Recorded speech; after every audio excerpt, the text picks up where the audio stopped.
김창훈 감독의 영화 화라는 아쉽습니다. 비슷한 성장 과정을 공유하고 있는 두 주인공들이 끝내 서로 다른 길을 걸어나가는 지점을 그려내는 누아르 장르의 영화이지만 후반으로 갈수록 떨어져가는 정교함은 작품에 대한 감상을 기대에서 아쉬움으로 변하도록 만듭니다. 만약 김창훈 감독이 차기작을 촬영할 기회를 얻게 된다면 데뷔작에서의 실수들을 교훈삼아 정교함을 끝까지 밀고 나갈 수 있기를 바랍니다. 그러한 아쉬움에도 불구하고 마음에 들었던 요소가 한 가지 있습니다. 주인공들이 나고 자란 땅, 고향에 대한 감독의 시선이었습니다. 김창훈 감독은 고향을 영화의 처음부터 끝까지 희망이 존재하지 않는 지옥도이자 떠나야만 하는 곳으로 묘사합니다. 오랜 시간 동안 조상 대대로 같은 땅에서 살아온 일명 토박이라고 불리는 저에게 있어 이처럼 고향은 곧 지옥이라는 시선을 견지하는 감독의 모습은 신기하게 다가왔습니다. 저는 고향을 감독과는 정반대의 시선에서 바라보고 있기 때문입니다. 덕분에 저는 아쉬움에도 불구하고 화란을 인상적으로 감상할 수 있었습니다. 제가 고향을 바라보는 김창훈 감독의 시선에서 느꼈던 신기함에 대해 이야기하기 전에 우선 영화 화란의 전체적인 아쉬움에 대해 이야기해보도록 합시다. 화란의 두 주인공 연규와 찍어는 같은 동네에서 아버지라는 존재에게 당한 학대와 방치 속에서 자라왔다는 비슷한 성장 과정을 공유하고 있습니다. 그렇기에 두 사람은 알게 모르게 가까워집니다. 찍어는 연규를 다른 조직원들보다도 가까이 하는 모양새를 보이고 연규는 그런 직원을 조금씩 따르기 시작하죠. 두 사람이 가까워지는 과정은 대체적으로 준수합니다. 직원이 낚시터에서 연규에게 자신의 과거를 일일이 설명해주는 장면에서는 감독이 관객에게 직원의 과거사를 강제로 주입하는 듯한 감상이 들어 아쉬웠지만 이를 제외하면 어느 정도 삐걱거림은 존재했을지언정 꽤 괜찮은 관계의 빌드업을 보여주었다고 생각합니다. 아쉬움은 후반에서 나타납니다. 감독은 약간의 삐걱거림과 함께 연규와 직원의 관계를 임계점까지 끌고 가는 데 성공합니다. 하지만 정작 중요한 관계의 폭발은 시시하게 끝나버리죠. 개인적으로 영화에 대한 평가는 후반과 엔딩이 가장 큰 지분을 차지한다고 생각하는 입장에서 화란이 아쉬워진 이유는 후반에 일어나는 관계의 폭발에 있습니다. 영화는 연규가 국회의원 후보를 살해하려는 장면부터 후반으로 돌입합니다. 그러나 감독은 여기서부터 정교함을 잃어버리고 맙니다. 연규의 오토바이를 고장낸 사람을 모호하게 연출하면서도 확정을 짓는 모습을 보여주었어야 했는데 모호하게만 연출해버린 것입니다. 물론 연규의 오토바이를 고장낸 사람에 대한 정체가 암시되긴 하지만 그것만으로는 부족합니다. 결국 이로 인해 관객은 끝없이 불안하게 흔들리는 심리영화이자 갱스터 영화인 화란을 그저 전자의 모습으로만 볼 수밖에 없게 됩니다. 연규의 오토바이를 고장낸 사람이 모호하게 연출된 이상 관객은 연규의 임무 실패를 두고 벌어지는 갱스터 내부의 암투 같은 장르적 요소를 놓치게 됩니다. 그렇다면 관객에게 남는 것은 연규의 불안한 심리뿐입니다. 하지만 갱스터 장르와 공명하며 연출되었어야 했을 심리가 상대를 잃었으니 갈 곳은 없습니다. 화라는 레퍼런스를 딛고 새로워지고 싶었던 영화입니다. 하지만 삐걱거림과 함께 도달한 임계점에서 시시하게 끝나버린 폭발은 새로움의 시도들을 부질없게 만들어버리고 말았습니다. 새로움의 시도였던 불안한 심리와 갱스터 장르는 서로 공명하며 현세에 도래한 지옥도를 화면 속에 형상화해야 했습니다. 하지만 후반부터 사라져버린 정교함은 갱스터 장르의 긴장감을 조금씩 실종시키기 시작했고 홀로 남은 불안한 심리는 공명의 상대를 잃은 채 방황하기 시작했습니다. 끝내 영화의 클라이맥스가 되어야 했을 연규와 직원이 벌인 마지막 사투의 의미는 퇴색되고 말았습니다. 연규는 지옥을 떠나려 하고 직원은 지옥에서 눈을 돌리려 합니다. 하지만 방황하는 불안한 심리는 그 사실을 제대로 가르쳐주지 못합니다. 그리하여 두 사람 사이의 마지막 인간성과 정은 의미불명과 함께 사라졌고 양익준 감독의 영화 똥파리의 레퍼런스만이 화면 속에 남아 엔딩을 향해 나아가기 시작합니다. 이는 끝내 김창훈 감독은 자신의 영화 화란에 새로움을 깃들게 하지 못했다는 뜻입니다.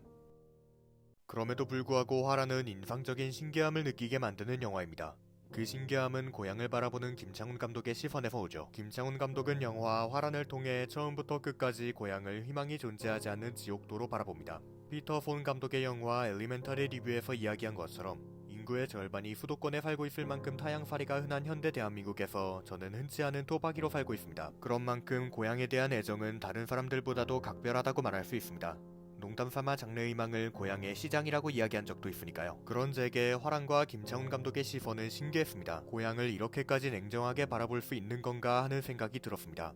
그래서 저는 영화를 관람하는 동안 연규와 직원, 두 사람이 자신의 고향을 어떻게 생각하고 있는지에 대해 집중했고 알아낼 수 있었습니다. 연규와 직원, 두 사람은 자신의 고향을 지옥으로 생각하지만 연규는 어떻게든 떠나려 하고 직원은 어떻게든 순응하려 한다는 사실을 말입니다. 연규는 갱스터의 세계로 발을 들였음에도 어떻게든 돈을 모아 희망이 존재하지 않는 고향을 떠나서 희망이 존재하리라고 믿는 네덜란드로 향하고자 합니다. 그러나 직원은 애초에 어디에도 희망은 존재하지 않는다고 생각하기 때문에 갱스터로 발을 들인 후 그대로 지옥에 순응합니다. 여기서 중요한 것은 일단 고향에는 희망이 존재하지 않는다는 것입니다. 제가 고향을 사랑하는 이유는 그저 오래 살아왔기 때문이 아닙니다. 저의 모든 것이 고향에 담겨있기 때문입니다. 때로는 홀로, 때로는 함께 쌓아온 지금까지의 추억들과 영원히 함께할 소중한 사람들은 전부 고향에 있었기에 쌓을 수 있었고 만날 수 있었습니다. 그렇기에 저는 고향을 사랑합니다.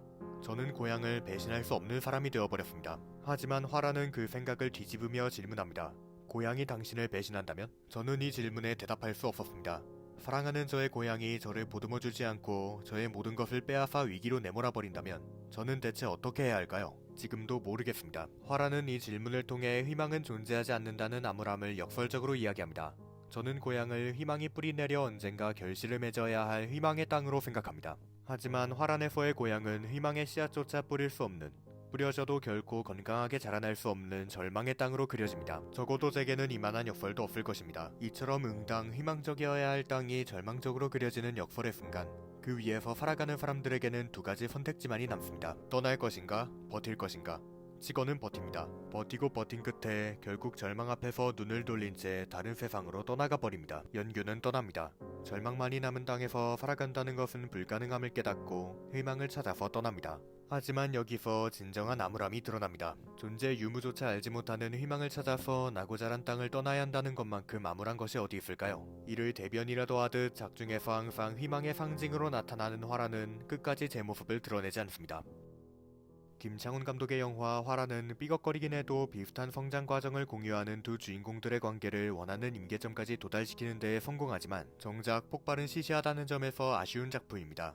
결국 양익준 감독의 영화 똥파리의 레퍼런스만이 남았지만 그것만으로는 새로워질 수 없죠. 그럼에도 고향에 대한 시선만은 인상적이었습니다. 조상 대대로 같은 땅에서 살아온 입장에서 저는 저의 모든 것이 담긴 고향을 배신할 수 없습니다. 하지만 고향이 저를 배신한다면 상황은 달라질지도 모릅니다. 그 지점을 파악한 순간 화라는 다르게 보였습니다. 응당 희망이 뿌리내려야 할 땅에 씨앗조차 뿌릴 수 없게 된 역설의 순간, 존재 유무조차 알지 못하는 희망을 찾아서 나고 자란 땅을 떠나야 하는 암울함을 저는 본 것입니다. 그렇기에 저는 화란을 몇 군데 나사가 빠진 작품이라고 생각함에도 불구하고 인상적이자 신기한 작품이라고 생각합니다. 토박이라는 출신으로 항상 고정적인 시선에서 바라보았던 고향을 다른 시선에서 바라볼 수 있도록 해주었기 때문입니다.